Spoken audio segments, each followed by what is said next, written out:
Oke, bertemu lagi dengan Pak Cip di channel Kerantoa. Oke, Assalamualaikum warahmatullahi wabarakatuh. Salam sehat untuk kita semuanya.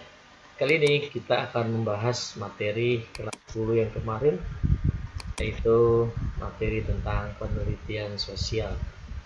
Ya, jadi pertemuan sebelumnya kita sudah membahas apa itu masalah, bagaimana menemukan masalah. Nah, sekarang kita bahas sebenarnya garis besarnya adalah pembuatan bab 1, yaitu tentang bab pendahuluan, tapi nyambung yang kemarin. Kemarin sudah menemukan masalah, terus kita mau ngapain lagi sekarang? Ayo kita berangkat. Kita lihat. Kalau menemukan masalah sudah jelas ada masalahnya apa, ada rumusan masalah. Tolong ya para siswa kita semuanya dijawab yang ini dulu, karena kamu akan melakukan penelitian sederhana selama 1 bulan. 1 bulan. Jadi kalau kamu ingin mengambil kasus A, memilih permasalahan A, yang pertama harus kamu jawab dulu tuh. Kalau saya membahas ini, kalau kita membahas ini, membahas tentang kasus ini, manfaat nggak nih untuk masyarakat? Kan? Kalau kita meneliti tentang ini, kira-kira nih bisa nggak kita lakukan? Terutama dalam masa pandemik ini. Kalau sudah begitu, oh bisa. Kita lihat datanya cukup nggak? Kalau kamu membicarakan tentang kasus A yang membutuhkan orang lain harus diwawancara, kira-kira yang diwawancara mau nggak? Lewat WA misalnya, atau lewat lain misalnya, mau nggak? Mungkin yang orangnya itu bersedia nggak? Kemudian datanya yang seperti apa tuh? Kemudian apa bentuk-bentuknya? Ini pertanyaan sederhana untuk anak SMA. Jadi kalau misalnya nih, kamu ingin meneliti dampak buruk pandemik bagi pengemudi ojol, misalnya begitu ya, kamu harus mempersiapkan siapa ojol yang akan kamu mintai datanya, kemudian siapa ojol yang bersedia kamu mintai datanya, gitu ya. Datanya seperti apa wawancara saja ya, apa ada tulisan, apa kamu ambil dari internet juga berbagai tambahan, atau lain sebagainya. Itu jawab dulu. Kalau itu kamu bisa menjawab dengan baik, kita lanjut yang tahap berikutnya ya. Nah, kamu sudah bisa menjawab dengan baik, dan langkah berikutnya apa? Kamu akan membuat bab 1, bab pendahuluan, latar belakang masalah. Ada masalah itu sendiri ya, artinya latar belakang masalah dijadiin satu ya, masalah. Nah, saya berikan seperti ini. Saya ingin mau ngajak kamu kalau membuat latar belakang masalah, poin besarnya sebenarnya adalah di masalahnya. Jadi latar belakang masalah seringkali itu adalah layar besar, situasi, kondisi yang menghantarkan ini loh permasalahannya gitu. Setelah itu baru diterjemahkan dalam sebuah kalimat pertanyaan, apa, mengapa, siapa, itu baru namanya rumusan masalah. Pertemuan sebelumnya boleh lihat videonya persis sama. Setelah itu baru tujuan penelitian, ya, apa maksudnya dari perumusan masalah tersebut, dan yang terakhir adalah tentang manfaatnya. Tadi pertanyaan ini di awal sudah ada manfaatnya apa, nanti akan kita bahas satu-satu. Lanjut berikutnya, kita lihat masuk latar belakang masalah. Ya, latar belakang masalah uraian beberapa paragraf yang mengisi alasan kenapa ini, kenapa itu, dan yang paling penting adalah alasan kenapa penelitian ini dilakukan. Jadi kalau misalnya kamu ingin meneliti tentang anak-anak yang suka tertidur saat Google Meet berlangsung atau Zoom berlangsung, nah kamu harus cari tuh orang-orang yang suka tidur. Nanti setelah itu kamu meneliti ada nggak manfaatnya untuk masyarakat. Misalnya siapa? Misalnya sekolah kamu. Ada nggak manfaatnya? Kalau ada, ayo ambil.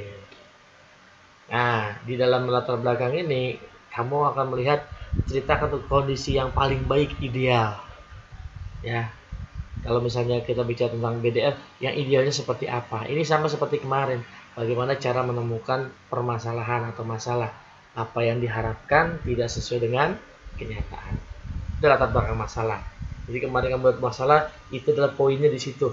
Hanya atasnya itu dibuat pengantarnya, seakan-akan oh nanti berkerucut, oh ini loh masalahnya. Oh. Ya, ini lihat yang ini masalah, perhatikan kali berdua. Kondisi faktual tentang keadaan yang benar-benar terjadi saat ini bisa berupa masalah, nah ya kan, menjadi dasar dibuatnya suatu penelitian. Makanya yang mana saja, misalnya kita ambil nih belajar saat pandemi ini, belajar yang harusnya bukan hanya sekedar pandai, tapi juga mengasah life skill, mengasah kepedulian, peduli terhadap orang tua, peduli terhadap rumah dan sebagainya. Tapi kenyataannya tidak semua seperti itu. Bahkan jangankan untuk belajar, bangun aja susah. Nah, itu kan masalah. Nah, itu ada di latar belakang masalah. Nah, contoh yang tadi saya sebutkan itu bisa dianggap sebagai apa? Dasar atau fakta sementara. Tuh ya. Kalian dapat memberikan data atau fakta yang sudah ditemukan. Jadi berdasarkan data sementara gitu ya. Berdasarkan data yang kami temukan seperti ini. Yang baiknya ya, ketika kamu akan buat rumusan masalah atau latar belakang masalah, itu harus ditopang dengan berbagai penelitian atau pendapat-pendapat para tokoh keilmuan yang ada di sini yang terkait dengan masalah kamu. Itu baiknya. Kalau ada bagus, kalau tidak ada setidaknya pola berpikir bagaimana cara menemukan masalah ketemu ada. Itu sudah cukup untuk kamu anak SMA kelas 10. Tapi kalau ditambahkan yang bawah, yang ini itu jauh lebih baik. Ya, kita lanjut. Kita buat rumusan masalah. Nah, ini tertutup kamera lagi ya. Sama ini tadi ya. Nah, terukur, kemudian di sini apa yang diharapkan tidak sesuai dengan kenyataan dalam bentuk pertanyaan. Ini contohnya nih. Ingat, kalau rumusan masalah selalu ada kata tanya. Pak, selalu di depan, umumnya begitu, tapi kalau beda nggak jadi masalah. Ya, misalnya kita ambil contoh, adakah hubungan antara malas membaca dengan pencapaian nilai peserta didik kelas 10 IPS 6 SMA Negeri dalam PAS tahun 2020? Oh, panjang banget Pak. Iya, karena dalam rumusan masalah ini harus sesuai dengan ini. Di tertutup ini ada tulisan SPO kan, ya, subjek, predikat,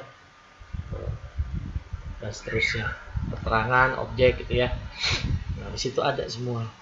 Di sini ada tuh, ada predikatnya, ada subjeknya, ada objeknya, ada keterangannya, keterangannya. Kita contoh yang kedua. Ini kan adakah. Ini ada dua variabel saling berhubungan. Ini adakah gitu. Kalau ini sendiri, yang atas seringkali untuk penelitian kuantitatif, nanti pertemuan berikut saya jelaskan. Yang ini biasanya kualitatif. Kenapa peserta didik kelas 10 IPS 5 SMA 3 juga mengalami kesulitan dalam DDR? Kenapa?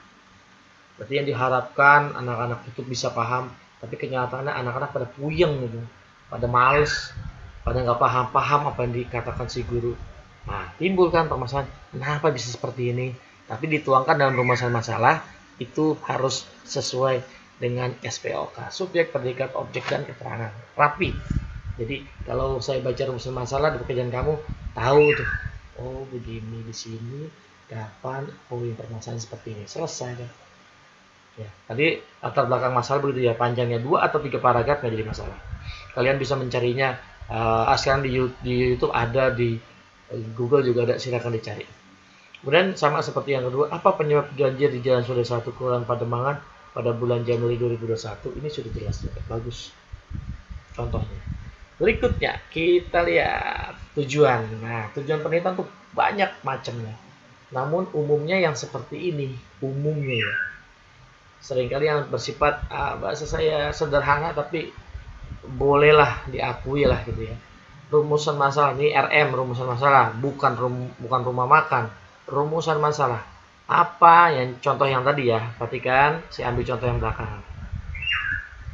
Apa penyebab banjir di Jalan Swadaya 1 Kelurahan Pademangan bulan Januari 2021? Ini bukan bab tujuan penelitian ya, tapi bab yang sebelumnya, bab rumusan masalah.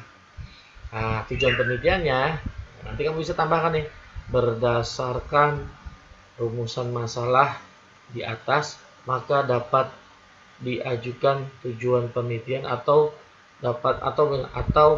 kita bisa ambil berdasarkan rumusan masalah di atas maka tujuan penelitiannya adalah untuk mengetahui penyebab banjir di Jalan Swadaya 1 Kelurahan Pademangan pada bulan Januari tahun 2021. Semuanya hitam, merah. Apa maksudnya merah ini? Kalau rumusan masalah ada kata tanya apa, gitu ya. Ya, ini tujuan penelitian salah nih. Ini harusnya tidak begini. Ini saya perbaiki. Nah, supaya nggak salah misalnya. Oke, coba kita lihat lagi tujuan penelitian. Kalau tujuan penelitian adalah